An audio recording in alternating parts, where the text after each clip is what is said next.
দক্ষিণ এশিয়ার রাজনীতিতে গত এক দশকে একটা নতুন শব্দ বারবার শোনা যাচ্ছে, কল্যাণমূলক প্রকল্প। আর এই ধারার অন্যতম আলোচিত মুখ পশ্চিমবঙ্গের মুখ্যমন্ত্রী মমতা বন্দ্যোপাধ্যায়। তার সরকারের বিভিন্ন সামাজিক প্রকল্প, যেমন শিক্ষার্থীদের ভাতা, নারীদের আর্থিক সহায়তা, বেকারদের জন্য ভাতা, এসব নিয়ে শুধু পশ্চিমবঙ্গ নয়, প্রতিবেশী দেশগুলিতেও অর্থনৈতিক আলোচনা ঢেউ উঠেছে। অনেকেই বলছেন, সরাসরি মানুষের হাতে আর্থিক সহায়তা পৌঁছে দেবার এই মডেল এখন দক্ষিণ এশিয়ার রাজনীতিতে এক নতুন ট্রেন্ড তৈরি করেছে। এই প্রেক্ষাপটেই বাংলাদেশের রাজনীতিতে নতুন করে আলোচনায় উঠে এসেছে প্রধানমন্ত্রী তারেক রহমানের নির্বাচনী প্রতিশ্রুতি। তিনি ঘোষণা করেছেন, শিক্ষিত তরুণ তরুণীদের কর্মসংস্থান না হওয়া পর্যন্ত বিশেষ আর্থিক ভাতা দেওয়া হবে এবং পর্যায়ক্রমে 1 কোটি কর্মসংস্থান সৃষ্টি করা হবে।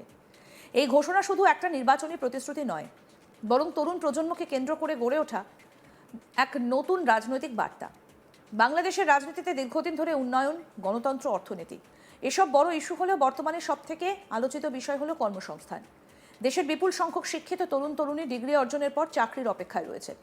এই বাস্তবতা রাজনীতিকে বাধ্য করছে নতুন ধরনের নীতি ভাবতে। ফলে বেকার ভাতা এখন কেবল সামাজিক সুরক্ষা নয়, রাজনৈতিক কৌশল হিসেবেও গুরুত্ব পাচ্ছে। প্রধানমন্ত্রী তারেক রহমান তার বক্তব্যে বলেছেন, শিক্ষিত বেকার তরুণ তরুণীরা চাকরি না পাওয়া পর্যন্ত 6 মাস থেকে 1 বছর কিংবা কর্মসংস্থান না হওয়া পর্যন্ত বিশেষ আর্থিক ভাতা পাবেন। বক্তব্যটা সম্প্রচারিত হয় রাষ্ট্রীয় মাধ্যম বাংলাদেশ টেলিভিশনে, যা এই প্রতিশ্রুতিকে জাতীয় পর্যায়ের আলোচনায় নিয়ে আসে। এই ঘোষণার রাজনৈতিক তাৎপর্য গভীর, কারণ দক্ষিণ এশিয়ার রাজনীতিতে তরুণ ভোটার এখন সবথেকে বড় ফ্যাক্টর। তাদের প্রত্যাশা উন্নয়ন নয়, শুধু স্লোগান নয়, তারা চায় শিক্ষিত ভবিষ্যৎ, চাকরি এবং আর্থিক নিরাপত্তা। ফলে বেকার ভাতার প্রতিশ্রুতি সরাসরি তাদের মনস্তত্ত্বে প্রভাব ফেলে।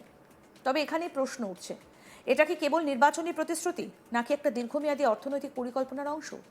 বিশ্লেষকরা বলছেন, বেকার ভাতা ব্যবস্থা স্বল্প মেয়াদে স্বস্তি দিলেও দীর্ঘমেয়াদে কর্মসংস্থানই আসল সমাধান। তাই 1 কোটি কর্মসংস্থানের লক্ষ্য নির্ধারণ করা হয়েছে বলে প্রধানমন্ত্রী জানিয়েছেন। তিনি আরও বলেছেন, ব্যাংক, বিমা, পুঁজিবাজার সহ অর্থনৈতিক খাতের সার্বিক সংস্কার, দেশি বিদেশি বিনিয়োগ বৃদ্ধি এবং অঞ্চলভিত্তিক অর্থনৈতিক চাঙ্গা করার মাধ্যমে এই কর্মসংস্থান সৃষ্টি করা হবে। এই বক্তব্য থেকে বোঝা যায়, পরিকল্পনাটা কেবল ভাতা দেওয়া নয়, বরং অর্থনীতিকে পুনর্গঠন করে দীর্ঘমেয়াদে চাকরি সৃষ্টি করার লক্ষ্য রয়েছে। তবে অর্থনীতির বাস্তবতা সবসময় রাজনৈতিক বক্তব্যের সঙ্গে মেলে না। 1 কোটি কর্মসংস্থান সৃষ্টি করতে হলে শিল্পায়ন, অবকাঠামো উন্নয়ন, প্রযুক্তি খাতে বিনিয়োগ এবং দক্ষ জনশক্তি তৈরি, এই সব ক্ষেত্রেই বড় ধরনের পরিবর্তন দরকার। এই পরিবর্তন সময় সাপেক্ষ এবং রাজনৈতিক স্থিতিশীলতার ওপর নির্ভরশীল। এখানেই আবার ক্ষমতা মডেলের প্রসঙ্গ উঠে আসে। পশ্চিমবঙ্গে বিভিন্ন সামাজিক সুরক্ষা প্রকল্প সরাসরি মানুষের হাতে আর্থিক সহায়তা পৌঁছে দিয়েছে, যা রাজনৈতিকভাবে জনপ্রিয় হয়েছে। ফলে অনেক বিশ্লেষক মনে করছেন, বাংলাদেশে বেকার ভাতা নীতিতেও সেই ধরনের জনমুখী রাজনীতির প্রভাব রয়েছে। তবে দুই অঞ্চলের অর্থনীতি ও প্রশাসনিক কাঠামো এক নয়। পশ্চিমবঙ্গ একটা ভারতীয় রাজ্য, যেখানে কেন্দ্রীয় সহায়তা ও আর্থিক কাঠামো আলাদা রয়েছে। অন্যদিকে বাংলাদেশ একটা স্বাধীন রাষ্ট্র, যার বাজেট, রাজস্ব, অর্থনৈতিক সীমাবদ্ধতা আলাদা।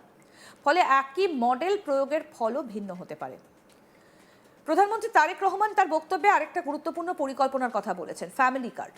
প্রতিটা পরিবারের জন্য এই কার্ড ইস্যু করা হবে এবং পরিবারের নারী প্রধানের নামে তা দেওয়া হবে। নিম্ন আয়ের পরিবারকে মাসিক আর্থিক সহায়তা বা নিত্য প্রয়োজনীয় খাদ্য সহায়তা দেওয়ার পরিকল্পনা রয়েছে। এই সিদ্ধান্তে একদিকে যেমন সামাজিক নিরাপত্তার বার্তা রয়েছে, অন্যদিকে নারী ক্ষমতায়নের রাজনৈতিক বার্তাও স্পষ্ট। কারণ পরিবারের নারী প্রধানের নামে কার্ড ইস্যু করা মানে অর্থনৈতিক ক্ষমতায়নে নারীদের ভূমিকা বৃদ্ধি করা। তবে সমালোচকরা বলছেন, পরিবার ভিত্তিক নগদ সহায়তা দীর্ঘমেয়াদে মানুষকে ভাতা নির্ভর করে তুলতে পারে। ফলে এর সঙ্গে দক্ষতা উন্নয়ন ও কর্মসংস্থানের বাস্তব সুযোগ তৈরি না হলে এটা সাময়িক স্বস্তি দিলেও স্থায়ী সমাধান হবে না। অর্থনীতিবিদদের মতে, বেকার ভাতা ব্যবস্থা চালু করতে হলে রাষ্ট্রীয় কোষাগারে বড় অঙ্কের অর্থ প্রয়োজন। লাখ লাখ শিক্ষিত বেকারকে ভাতা দিতে গেলে বাজেটে বিশাল চাপ পড়বে। এই অর্থের উৎস কী হবে? কর বৃদ্ধি, ব্যয় সংকোচন, নাকি নতুন বিনিয়োগ? এই প্রশ্ন এখন রাজনৈতিক আলোচনার কেন্দ্রে। তবে রাজনৈতিক দৃষ্টিতে এই ফলশ্রুতির গুরুত্ব অস্বীকার করা যায় না, কারণ এটা সরকারি তরুণ সমাজকে লক্ষ্য করে দেওয়া হয়েছে। তরুণদের মধ্যে যে হতাশা তৈরি হয়েছে, চাকরি না পাওয়া, ভবিষ্যৎ অনিশ্চয়তা, এই প্রতিশ্রুতি সেই হতাশাকে প্রশমিত করার একটা রাজনৈতিক প্রয়াস। এখানে আরেকটা বিষয় গুরুত্বপূর্ণ। প্রধানমন্ত্রী বলেছেন, কারিগরি এবং ব্যবসায়িক শিক্ষার মাধ্যমে বেকার জনগোষ্ঠীকে দক্ষ জনশক্তিতে রূপান্তর করা হবে। এই বক্তব্য থেকে বোঝা যায়, কর্মসংস্থান নীতি কেবল চাকরি সৃষ্টি নয়, বরং দক্ষতা উন্নয়নকেও গুরুত্ব দেওয়া হচ্ছে। দক্ষ জনশক্তি তৈরি না হলে শিল্প এবং বিনিয়োগ বাড়লেও কর্মসংস্থান টেকসই হয় না। তাই কারিগরি শিক্ষা, প্রযুক্তি প্রশিক্ষণ এবং উদ্যোক্তা তৈরির ওপর জোর দেওয়া পরিকল্পনার একটা ইতিবাচক দিক হিসেবেই দেখা হচ্ছে। রাজনৈতিক বিশ্লেষকরা বলছেন, দক্ষিণ এশিয়ার রাজনীতিতে এখন একটা নতুন ধারা তৈরি হচ্ছে, যুবকেন্দ্রিক কল্যাণ নীতি, যেখানে উন্নয়ন বা অবকাঠামোর পাশাপাশি সরাসরি তরুণদের আর্থিক নিরাপত্তা দেওয়ার প্রতিশ্রুতি দেওয়া হচ্ছে। এই ধারায় মমতা বন্দ্যোপাধ্যায়ের সামাজিক প্রকল্প যেমন আলোচিত হয়েছে, তেমনি এখন বাংলাদেশের বেকার ভাতা পরিকল্পনাও আলোচনায় এসেছে। দুই ক্ষেত্রেই মূল লক্ষ্য এক, তরুণ সমাজকে আর্থিক নিরাপত্তা দেওয়া এবং রাজনৈতিকভাবে তাদের আস্থা অর্জন করা। তবে বাস্তবতা হলো, প্রতিশ্রুতি দেওয়া সহজ, বাস্তবায়ন কঠিন। নির্বাচনের সময় ঘোষিত নীতিগুলো ক্ষমতায় এসে কার্যকর করা না গেলে তা রাজনৈতিকভাবে বড় চ্যালেঞ্জ তৈরি করতে পারে, কারণ প্রত্যাশা যত বড়, হতাশার সম্ভাবনাও তত বড়। সব মিলিয়ে বলা যায়, বেকার ভাতা ও 1 কোটি কর্মসংস্থানের প্রতিশ্রুতি বাংলাদেশের রাজনীতিতে একটা গুরুত্বপূর্ণ মোড় নির্দেশ করছে। এটা শুধু নির্বাচনী কৌশল নয়, বরং তরুণ সমাজের ভবিষ্যৎ নিয়ে এক বড় রাজনৈতিক প্রতিশ্রুতি। সময়ের সঙ্গে সঙ্গে এই প্রতিশ্রুতির বাস্তবতা যাচাই হবে। তবে একটা বিষয় স্পষ্ট, দক্ষিণ এশিয়ার রাজনীতিতে এখন উন্নয়নের পাশাপাশি আর্থিক সুরক্ষা এবং কর্মসংস্থানের প্রশ্নই হয়ে উঠছে প্রধান রাজনৈতিক ইস্যু। আর সেই ইস্যুর কেন্দ্রবিন্দুতে রয়েছেন দেশের তরুণ তরুণীরা, যারা অপেক্ষা করছে প্রতিশ্রুতি কবে বাস্তবে রূপ নেবে।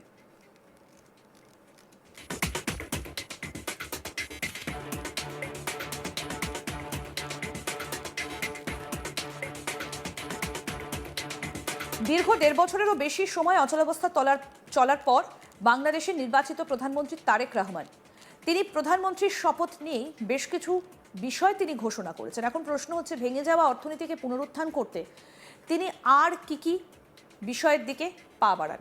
এক হচ্ছে ভাতা। দক্ষিণ এশীয় রাজনীতিতে এই ভাতা এই মুহূর্তে দাঁড়িয়ে একটা ট্রেন্ড হয়ে উঠেছে। দক্ষিণ এশিয়ার রাজনীতিতে এই গত 1 দশকে নতুন শব্দ, কল্যাণমূলক প্রকল্প। আর অন্যতম আলোচিত মুখ পশ্চিমবঙ্গের মুখ্যমন্ত্রী মমতা বন্দ্যোপাধ্যায়। তার সরকারের বিভিন্ন সামাজিক প্রকল্প, শিক্ষার্থীদের ভাতা, নারীদের আর্থিক সহায়তা, বেকারদের জন্য ভাতা, এসব নিয়ে শুধু পশ্চিমবঙ্গ নয়, প্রতিবেশী দেশগুলোতেও রাজনৈতিক আলোচনা ঢেউ উঠেছে। অনেকেই বলছেন, সরাসরি মানুষের হাতে আর্থিক সহায়তা পৌঁছে দেবার এই মডেল এখন দক্ষিণ এশিয়ার রাজনীতিতে এক নতুন ট্রেন্ড তৈরি করেছে। এই প্রেক্ষাপটেই বাংলাদেশের রাজনীতিতে নতুন করে আলোচনায় উঠে এসেছে প্রধানমন্ত্রী তারেক রহমানের নির্বাচনী প্রতিশ্রুতি। তিনি ঘোষণা করেছেন, শিক্ষিত তরুণ তরুণীদের কর্মসংস্থান না হওয়া পর্যন্ত বিশেষ আর্থিক ভাতা দেওয়া হবে এবং পর্যায়ক্রমে 1 কোটি কর্মসংস্থান সৃষ্টি করা হবে। এই ঘোষণা শুধু একটা নির্বাচনী প্রতিশ্রুতি নয়, বরং তরুণ প্রজন্মকে কেন্দ্র করে গড়ে ওঠা এক নতুন রাজনৈতিক বার্তা। বাংলাদেশের রাজনীতিতে দীর্ঘদিন ধরে উন্নয়ন, গণতন্ত্র, অর্থনীতি এসব বড় ইস্যু হলেও বর্তমানে সবথেকে আলোচিত বিষয় হলো কর্মসংস্থান। দেশের বিপুল সংখ্যক শিক্ষিত তরুণ তরুণী ডিগ্রি অর্জনের পর চাকরির অপেক্ষায় রয়েছেন। এই বাস্তবতা রাজনীতিকে বাধ্য করছে নতুন ধরনের নীতি ভাবতে। ফলে বেকার ভাতা এখন কেবল সামাজিক সুরক্ষা নয়, রাজনৈতিক কৌশল হিসেবেও গুরুত্ব পাচ্ছে। আরও আপডেট পেতে দেখতে থাকুন আজ তাক বাংলা। সাবস্ক্রাইব করুন, নোটিফিকেশন পেতে বেল বাটন অপশন প্রেস করুন।